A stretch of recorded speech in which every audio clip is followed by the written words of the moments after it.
freaking first cut. Golly. What's up, YouTube? Rick here, and we are about to deep dive round 2 of the Masters. Make sure you are subscribed. Make sure you've hit that like button, and we'll jump into it right now. Joined by Greg Ducharme, I'm Rick Gaiman, and we are doing it, bud. How about this? A big, long, full day of golf, and my God, our leaderboard for the Masters is shaping up. There are so many storylines. There's so much to get into. And at the end in this afternoon, in the last couple of hours, the tournament it changed completely thanks to Scottie Scheffler, of course. He got to 6 under, and I was kind of waiting for a bogey. You go back to 5. It was playing so tough, and he never let up. He just kept on going, and that's how you end up with a 5-shot lead. Yeah, if you are looking to follow along with the action, you need the streaming coverage. Make sure you head over to cbssports.com or the CBS Sports app. Over there, we've got featured group coverage, Amen Corner with a voice that should sound very familiar in Mark Immelman, holes 15 and 16, so you can check out those aces. Stuart Sink had himself one at 16 today. Stream it all for free in the United States. And on Saturday and Sunday, that's where you will find the afternoon network simulcast starting at 3 Eastern. Greg, we're going to get into all the risers and fallers. We're going to get into the weather. Tiger Woods just made the cut at the Masters. Tiger Woods just made the cut at the 2022 Masters, 14 months removed from this horrible car accident he went through. It didn't start so well. Little shaky out of the gate, my friend. What he bogey 4 out of his first 5? 1, 3, 4, 5. Yeah. 1, 3, 4, and 5. Makes birdie on 8, another on 10, gives 2 back at 11 and 12, and gets 2 more birdies at 13 and 14. There was a turning point early in the round, right? I mean, this thing could have gotten away from him. When you bogey 4 of the first 5, even for Tiger Woods, I imagine the world starts spinning pretty quickly. Well, it wasn't getting any easier out there. The conditions were brutal. And, for him, longevity and endurance are the biggest things in question. So the start to him, where earlier in his career, the start is less important. Now, of course, the first 5 holes are important at any point, but he has overcome a bad first hole many times in his career, not just at the Masters, but at other major championships and regular PGA Tour events. But when you make those 3 bogeys in a row as well at 3, 4, and 5, it's getting ugly. And, the big talking point we had yesterday, Rick, was it was about his strategy through the whole golf course. And those first 5 holes weren't all that different. He wasn't out of position. But because of the different hole locations, those putts had a little more break to them. Some of them were a little more downhill. It wasn't as clearly, he wasn't able to get his ball into that spot where it was straight up the hill. And those putts were, in round 1, he did. And they were very makeable, and he made them. And today, like the one at 3 had a lot more break to it, even though it was in make range. The one at 1 had a lot more break to it, even though it was in make range. And that had more to do with hole location, I believe, than his strategy. He gains 1.7 strokes on approach in round 2. That's a phenomenal number, but the number I'm more interested in, Greg, is the quarter of a stroke that he gained off the tee. That aligns with what I saw out on the golf course, which he had a lot more just kind of free driver swings, I thought. In the after the first 7 holes, when he started to settle down a little bit, I thought he made some much more aggressive free driver cuts. Free is a great way to describe it, Rick. It really is. He didn't have those wipey, he didn't have the whiff tee shots. He gave it some speed. The one on 9 was phenomenal. The one on 17 was vintage. And those are moments where it's late in the round and you're wondering, are we going to see this tired Tiger Woods? It was one of the top things I was watching for in this round today. And it seemed like when you watched his golf swing, he gained energy as the round went on. And when we were on our live stream earlier and he's making those he made bogey at 3 and bogey at 4 and bogey at 5. So this is getting, this could get ugly, because if he starts to lose steam and make some bad swings with driver, he'll miss the cut. Right. Because you can only recover so many times, but he didn't. The energy level picked up. He was able to get the ball and play off the tee, and it had some pepper behind it. It had a little bit of speed to it, which was really, really nice to see. Yeah, it really was. When the dust settled, it was a 2 over 74. And while that's over par, he gained strokes on the field here, Greg, because on Friday, Augusta National played 2.6 strokes over par. So that's 74.6. Tiger shoots a 74, gains about a half a stroke on the field. He will enter the weekend tied for 19th. Now we'll get to the guy and the reason that he's 9 shots off the lead, but he's only 4 shots off a second. You know, it's not what I was hoping for today for him to win the tournament, but I'm so pleased with the comeback. I'm enamored with it. It was the comeback in general, but the comeback in today's round, a mini comeback in this story, it was amazing. It really was. This easily could have gone the other way, but he didn't come here to play 2 rounds, and he showed you that.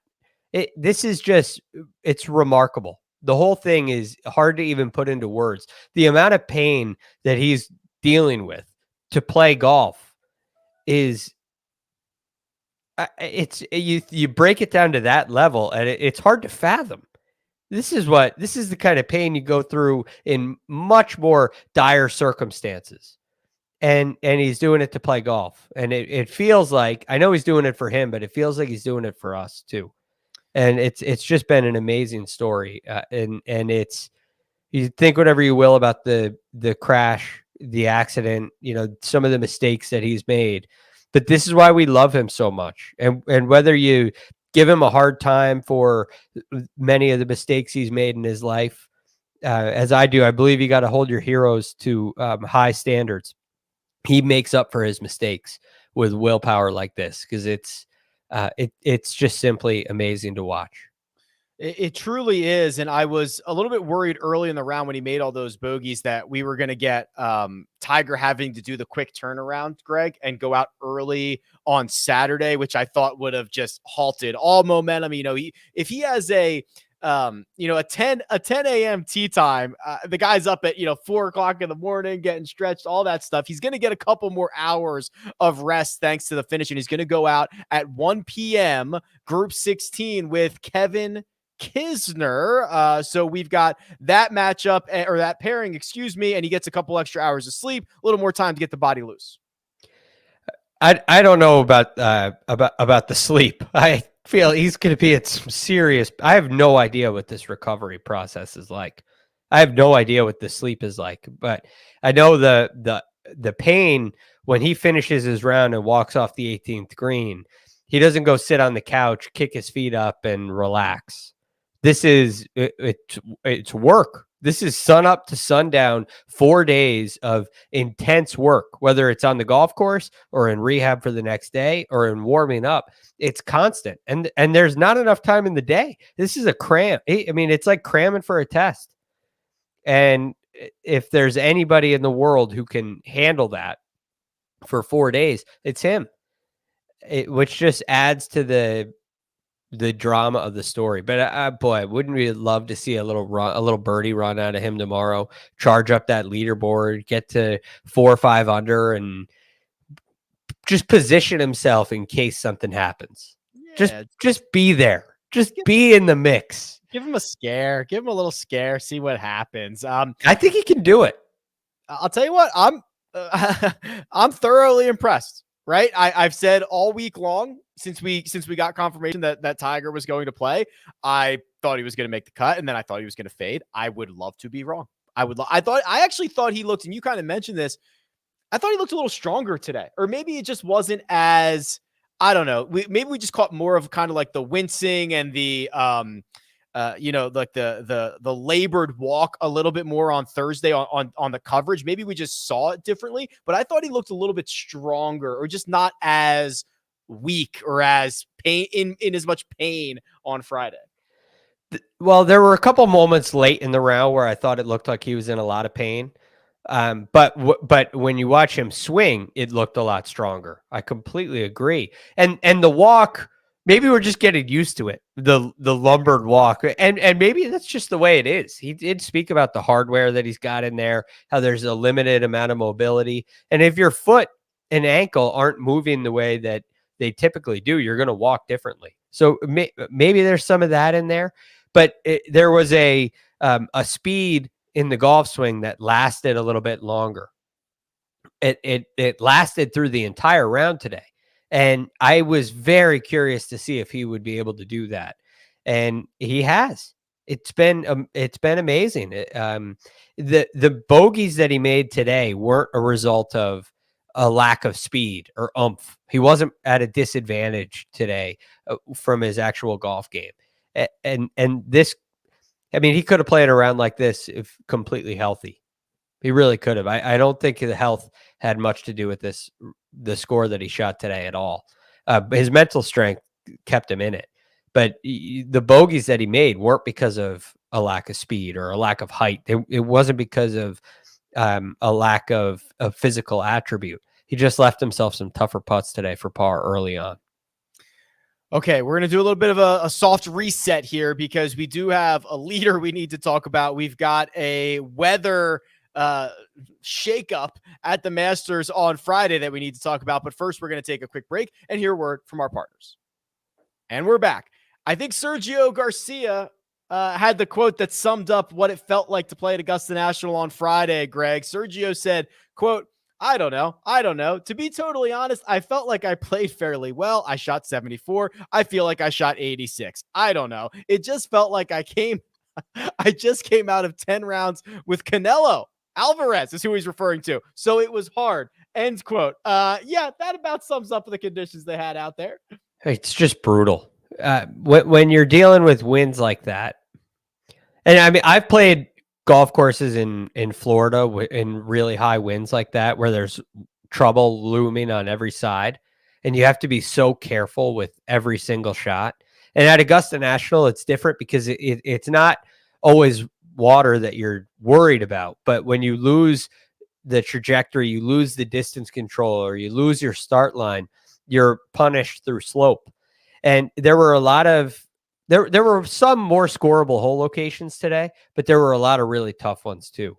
And it doesn't let up. You feel like you get through little spurts of birdie holes, and then you play 15, which used to be a hole that was, I mean, when Sergio one year, he hit 8-iron, hit the flagstick. And now it's a layup for a lot of guys. So it was just a relentless golf course today, even when there were a couple of moments where, hey, it's a low hole location at 16 and you can get it. But 17's no picnic, and 18's brutal. And so I totally understand where Sergio's coming from. You had to be so spot on all day, especially in wind like that, and with greens that were really picking up speed. So I promise you it was difficult out there, but Scottie Scheffler made it look quite easy, Greg. A 67, along with Justin Thomas. That was the round of the day. That's 5 under, which means he gained nearly 8 shots on the field. And this was magnificent. The number one player in the world, 3 wins in his last 5 starts, does not appear to be stopping anytime soon. And with that 67, Greg, I can't believe I'm saying this, has opened up a 5-shot lead heading into the weekend. And it's almost not surprising because he's been on such a run. How can it be? How can it be surprising? He's won 3 times his last 5 starts. How can I be surprised? But I am. Right. Well, but 4 out of 6 is more surprising than 3 out of 5. And then we'll be saying, wow, is he really going to win 5 out of 7? Is he really right? Win 6 out of like 8? when did you almost at some point, and this gets me into trouble all the time. At some point, it's going to stop, right? So there's no reason to choose against Scottie Scheffler. He's the best player in the world for a reason, and he showed it today. He drives it really well, far and high, and although there's something I want to talk about in his driving. And really a ball striking that I think is a fascinating storyline to watch through the week. He hits his irons as high as anybody. It hits beautiful iron shot after beautiful iron shot. His short game is so sharp right now, which we saw it at the API. We saw it at the match play. We're seeing it here this week. And his putting is beautiful. His putting stroke is fantastic. So there's not really a noticeable hole in his game, except maybe one. He's getting away with, and most of the time it doesn't matter. The modern player doesn't. I wouldn't even consider this a hole, but I think he struggles with draw shots. When he tries to hit draw shots, he will hit some bizarre shots. We talked about this a couple weeks ago, Rick. I'm not sure if you remember, but Yeah, he would hit these tee shots that went like all of a sudden his ball speed comes way down and he hits he's hitting drivers 320 out there, and then all of a sudden he hits one 276 or 289. That's this little weak fade out to the right. And that happens when he tries to hit draws. You see an even more unique finish position, like he's trying to save it with his hands, and he has a hard time with that shot. And there are a lot of draw shots at Augusta National, but it came out at 13. I was going to ask you. I mean, DJ got around here okay without a draw, right? I mean, does he need to hit a draw on the weekend to win here? He's 5 clear. No, I don't think so. But what I notice is Dustin Johnson will hit 3-wood when he needs to hit a draw off the tee. He never hits a draw with a driver. He never does. So that keeps him out of trouble. So the 3-wood, it's a little shorter. It has a little more loft, and you can draw it. And beyond the tee shots, you don't really have to hit draws. That's why Jack Nicklaus and Tiger Woods have had so much success hitting fades around here. Because once you get off the tee, the most important aspect of the golf course doesn't require a draw. But he tried to hit that draw on 13, and he hit it into such a bizarre location over by 14 tee. It was like he was trying to hit a draw and it faded, and it got flag high right of the tributary to Rays Creek. You don't see very many shots. You don't see very many third shots hit from there, or any shot hit from there. So I'm watching that as we go through the week. I'm wondering, is he going to hit a bad tee shot at 10 because he's trying to hit a draw? Is he going to hit a bad tee shot at 2 because he's trying to hit a draw? Something that's going to cost him. Is he going to? He doesn't seem to do this, which is why it's worked out. He doesn't seem to overhook it. And I'm wondering if that's in his game, or if he just has a hard time turning it over, and he tries to, and it doesn't turn over as much as he wants. And if he hits the block when he tries to draw it, I think he'll be all right. He'll just have a longer shot in at 10, a longer shot in at 2, maybe from a bunker. But I'm curious to see if we see one turn over too much. I'm going to make a couple of assumptions here. Let's just assume Scottie Scheffler wins the Masters, which is obviously a big assumption. And let's assume that he pays his caddy, Ted Scott, 10%, which, again, also a large assumption. That would put Ted Scott like 74th on the money list this year, right? I mean, that's how good these two have been. He'd be basically between Taylor Pendrith and Nick Watney. That's how much success these two have had. It has been like a match made in heaven from the second they got together. It's amazing. And I know he has to have an influence. And there's something going on with Scottie's persona, like the way he handles himself out there, because it's just so calm. And that's why I think he can overcome a lack of a draw shot off the tee. He can overcome just for lack of a better term, I'll call it a deficiency off the tee. Everybody has a deficiency. If this is his, he overcomes it with his calm demeanor. It's like he's never out of the hole. But the beautiful thing is, in watching him, he's always in position. Even when he hit that bizarre shot at 13 and a strange layup at 15, or bail out at 15, long right of the green, there's not really trouble over there. And the risk is, okay, we're gonna make a par or birdie. We're not bringing bogey or double into play. And I have to think Ted Scott plays a big role in that. 5 shots clear. 5 shots clear with 36 to go for Scottie Scheffler, the only two golfers to make their first start as the number one player in the world at the Masters. 1991, Ian Woosnam did it, went on to win the Masters. 2022, Scottie Scheffler's done it, currently leading with 36 to go. We'll see how it shakes out. The Chase Pack, though, forming behind. If Scottie does stumble, they're forming.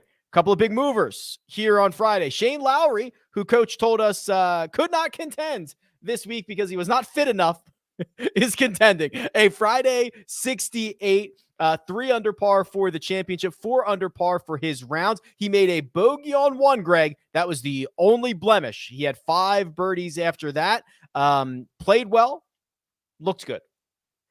A beautiful round from him, and it looked like he had a lot after he holed that crazy shot at 10. Yeah, and that's the kind of bonus you never forget that moment. He started to have some real fun, and he played great golf on the way in, but he kept it simple. He hit really solid iron shots. He hit it to This is what you have to do at Augusta National. I said it either on the live stream or last night, but you gotta flush it to 30 feet sometimes out here. And the great shot doesn't always end up close to the flag, but you have to accept it. It eliminates risk. And he was able to do that today. And then when you get a low hole location at 16, he's able to take advantage of that, able to take advantage of the par fives. It was a really well played round, one I was very impressed with in those conditions. And this is part of the reason why I liked him coming in. He's been doing this all year long. He's been gaining off the tee, gaining approach in the green, gaining on the greens with his putting. He has been rock solid all year. I'm not surprised at all to see him having a nice week. Shane Lowry will go out in the penultimate group with Sungjae Im. Charles Schwartzel will be with Scottie Scheffler in the final group. Schwartzel posted early, Greg, a 69 from the morning wave, and then kicked up his feet and said, I got a long time to wait, and I'll laugh at all of you guys making bogeys coming in here. But this was a very kind of well plotted out round by a former champion. I thought there was a time where I thought he would be leading by the end of the day. I would have almost guaranteed it. I cannot believe somebody from the afternoon shot a 67 and got 5 clear. I would have guaranteed Schwartzel would be, or 3 under would be the lead. I think the wind calmed down earlier than I expected. There's always that evening kind of calm down, and it seemed like maybe it's just because Scottie was on such a tear, but it seemed like the trees were blowing around less. You weren't seeing the ruffling of the shirt on the second 9 for those last couple groups, and maybe that had an effect. It doesn't take anything away from Scottie's round because it was impressive if there was no wind. But I wonder if that had a little effect. The early and the late had a little bit of, on the shoulders of the day, they had a little reprieve from that wind that Sergio Garcia got no reprieve from. But this was a hard fought round for Charles. He was a long way. He was playing shots from a ways back quite often, and he was hitting some very good shots. I don't think it can keep up with the Justin Thomases and the Shane Lowrys and the Scottie Schefflers, who are playing from kind of the area that it's designed to be played from, or it's set up to be played from. He seems like he's a little behind the 8 ball with that, but it was a beautiful round today. I don't have great expectations going forward. Or the Hideki Matsuyamas of the world, because the defending champ looked good. A Friday 69 3 under. Greg, I mean, obviously coming into the week, the injury, the couple of WDs in previous weeks left a lot of question marks around Hideki. The eyeballs that I got on him, he was taking aggressive swings early and often. I thought he looks pretty fit.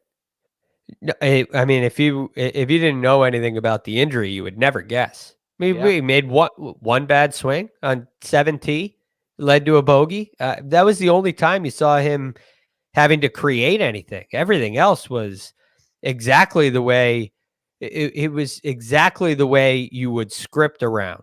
If you looked at a yardage book and said, all right, here are the hole locations. I want to hit it here to here to here. Hideki did that all day, except number 7. For tee to green, that was phenomenal. A phenomenal round of golf from him. Big mover, Justin Thomas.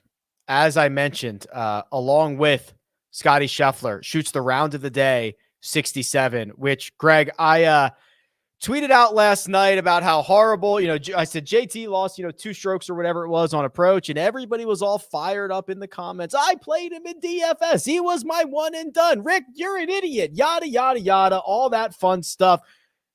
Justin Thomas just recorded the second best approach round of his career, 675 rounds, gaining over 5.5 strokes in the category, flies up the leaderboard, 60 spots. JT 1 under par for the championship, T10 heading into the weekend. It was a great round. Yeah, it was a great round. But I watched this, and you can see Augusta National. The statistics are so different than like how you get to the statistics are so different than a normal tour event, where normally, if somebody loses a lot of strokes approaching the green, you would think, okay, well, he's not really striking it well, or he doesn't have control over his start line. He's not swinging well. But you can swing well at Augusta National and hit it into bad spots all day, and that was the theme of his Thursday round. It was bad course management. It wasn't bad swinging. He was out of position, and today, he was still very aggressive. And that's why you see that spike. He was very aggressive again today, but it paid off. The second shot into 15 is like, honestly, it's a crazy shot to even try. And Tiger, if Tiger is really giving him advice, then he's not listening. If it doesn't have anything to do with strategy, because he's not playing the round. He could make it so much easier for himself. I'll say it that way. But if he continues to play in this style, this aggressive here, it will constantly be up and down and up and down and up and down, because the margins are just too fine. And so there's a point where you got to start to play some smart shots. You got to start to play and put a round together that's wise. Don't hit driver on 13. It almost... I was a big JT backer this week, and I was so disappointed when he pulled driver on 13 today. You got a great round going. There's no need to hit that club and try to hit that rope hook with it. Hit a 3-wood out there. I talked about this earlier in the week. It was a year ago. A year ago on Friday, he hit it into the creek on the left.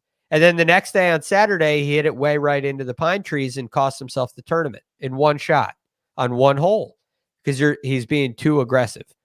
So I am very curious to see how JT's week goes the rest of the week.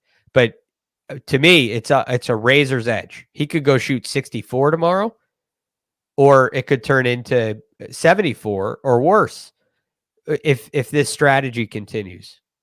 Well, hopefully it is the 64, because I agree. You, myself, the fans, and Kyle have Justin Thomas in the one and done, which with 36 to go is shaping up to be pretty good, because Dustin Johnson, that's Mark's selection and Sia's selection, 2 under. Cam Smith, that's coach's selection, also 2 under. Everybody else, Justin Thomas, 1 under. Jacob gets a big fat goose egg from Brooks Koepka, but we can talk about that later. Here's what we're going to do. We're going to flip over to kind of the guys who fell a bit on Friday, and we are going to do that after a quick word from our partners. And we're back. Sungjae Im is in our fallers category, Greg, but he's still tied for second, 3 under. He shot a 74. That's better than the field average. I don't have much concern. Sungjae did a fine job today. He was fine. It's disappointing considering what Scottie Scheffler did. But you make bogey at 10. It's historically the hardest hole at the Masters. It's easy to do. One played extremely difficult today. There were so many double bogeys there. It was a difficult hole location. And so, and I'm not too worried about Sungjae Im. A little sloppy. I'm sure he's disappointed, but I would bet he's more disappointed than you and I, Rick. Certainly is. Cam Smith, a Friday 74. That's 2 over. He went out in 39, Greg. He actually got a couple of one back on his second 9. A little loose with the driver on Friday. That's the biggest concern with him, right? Yeah. I mean, he's made an amazing improvement with his irons over the last 3 years. But the driver, I tell you, if he learns to get rid of that snap hook, he hits some. For a top 10 player in the world, he hits more snap hooks than any of them. I mean, most of the guys in the top 10 eliminate the left side. They don't hit hooks. He does. And when he cleans that up, he is going to be really hard to beat because the rest of his game is great. Victor Hovland is indeed going to play the weekend. He shot a Friday 76. That's 4 over. Had himself kind of a full day.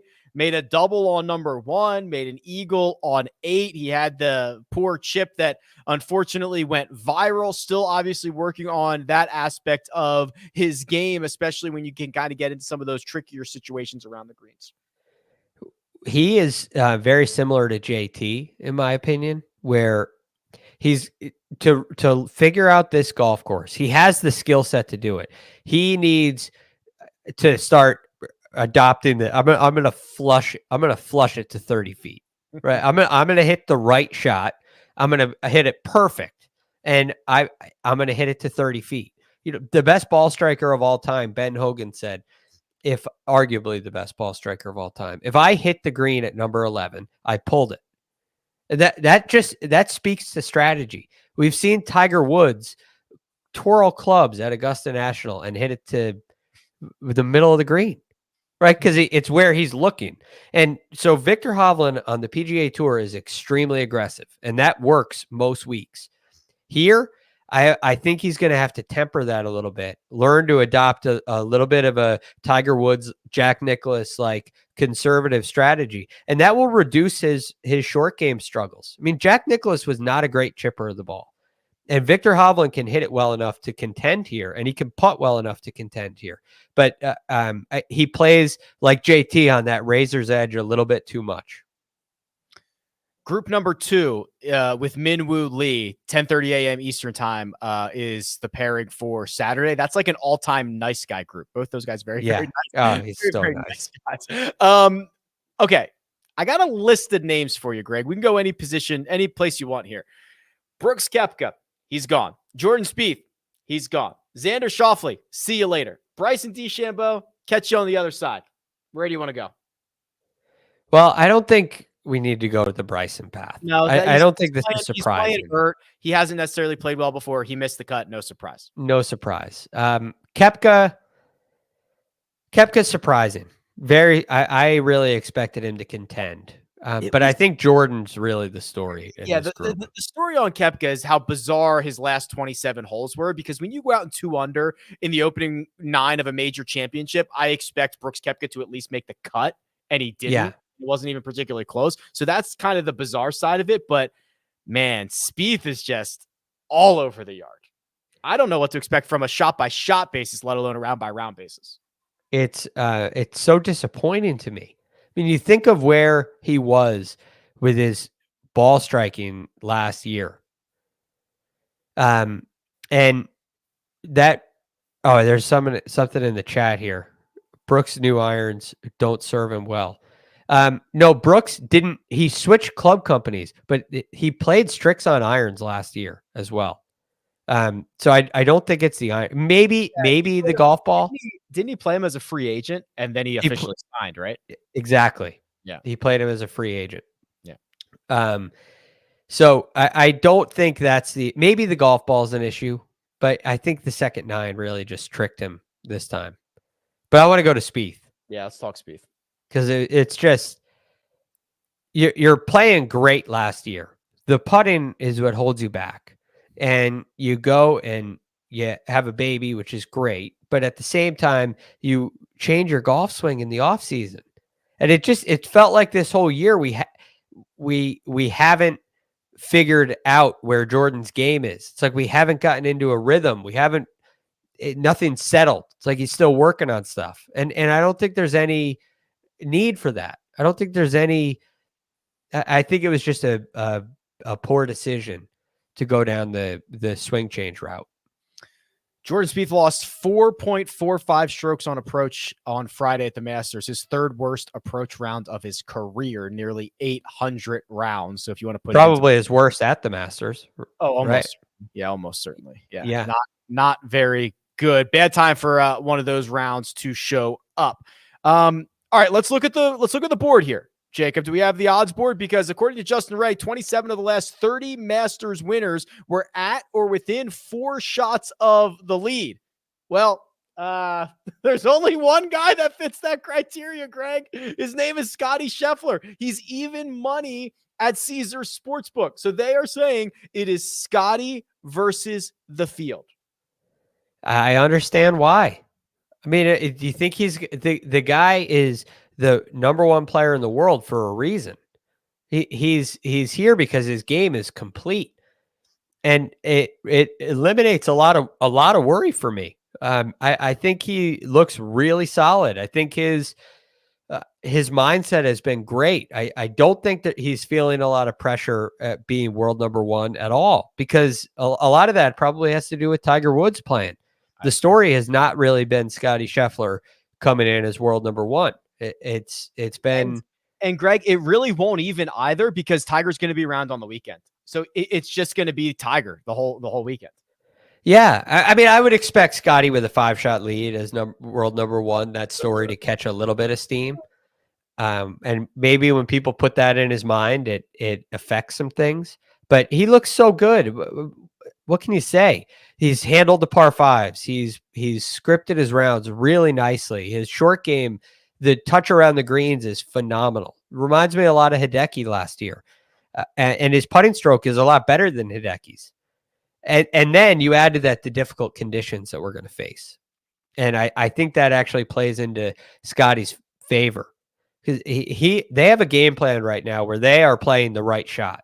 If you go watch the tape and compare Scottie Scheffler's tape in round 1 or round 2 to Justin Thomas's tape in round 1 or round 2, and you'll see a big difference in strategy. And it's going to go a long way for him over the weekend. I think Scottie Scheffler is going to win this, but I know that's not really fun, Rick. What other odds do you like on this board? All right. Well, I tweeted this out about an hour ago. I said, with 5-shot lead, Scottie Scheffler's now even money. What side do you want? And I ran a poll.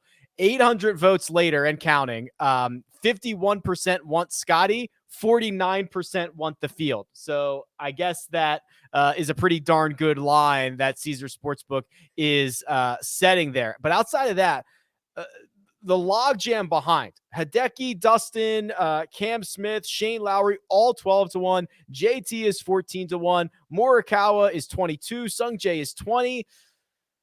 I don't know. Justin Thomas can't have another day like he did today, right? I mean, in a way, if Scottie loses this thing, do you think, like, this obviously is he's world number one. This isn't a real lead situation. But as we always do on Fridays, you rule out the leader.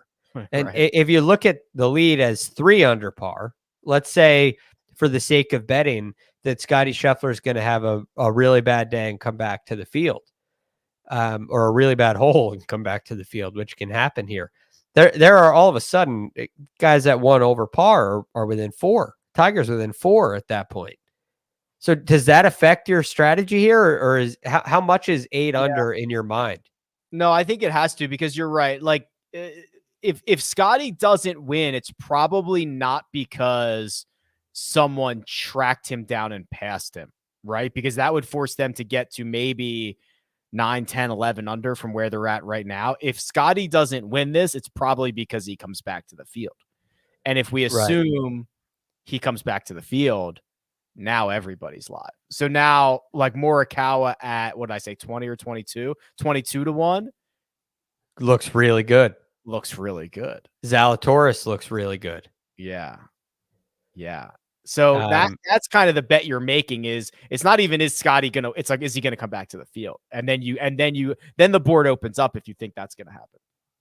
So could Scottie shoot 3 over the weekend? I think that'd be based on the conditions, that would be a very realistic thing. And I think there are a lot of players who can get to 5 under. I like Zalatoris and I like Morikawa in there. I think those guys make a lot of sense. And then I think, to stick with what I said last night, Dustin Johnson played beautiful today and plays great in the wind. He could still be a factor as well. I wanted to look up. I'm such a glutton for Kevin Na's. Let me look at Kevin Na's numbers. Actually, He worked hard today, Rick. Yeah, he really did. He really did. He worked hard. I just saw that 50-1 on a guy who wins more often than he should, and I was Yeah. like, let's go take a peek. Look, it'd be crazy, but he is at a disadvantage out there, much like Charles Schwartzel. But he putts and chips it great. He's fun to watch. It is going to be fun to watch. There's a lot of great golf left, and we are 36 holes away from crowning a new Masters champion. Did you see the moment where like the 4 of the top 5 guys on the leaderboard were past champions? So I think it was Yes, Schwartzel, Hideki, DJ, Willett. Thank you. I couldn't remember. Yeah. Willett kind of struggled down the stretch, and somebody tweeted, "Man, what was the secret ingredient Hideki put in the championship?" Yeah. So true. It's so true. That's so good. I love that. All right, Craig. I think we're done, bud. That was fun. That was fun. Really fun, Rick. All right, It's producer gonna be Jake. a fun weekend. Oh, for sure. Producer Jacob gets all the applause for hard work behind the scenes. Greg Ducharme is available on Twitter at @TheRealGFT, and you can find me at Rick Run Good. This has been The First Cut, and we'll catch you next time.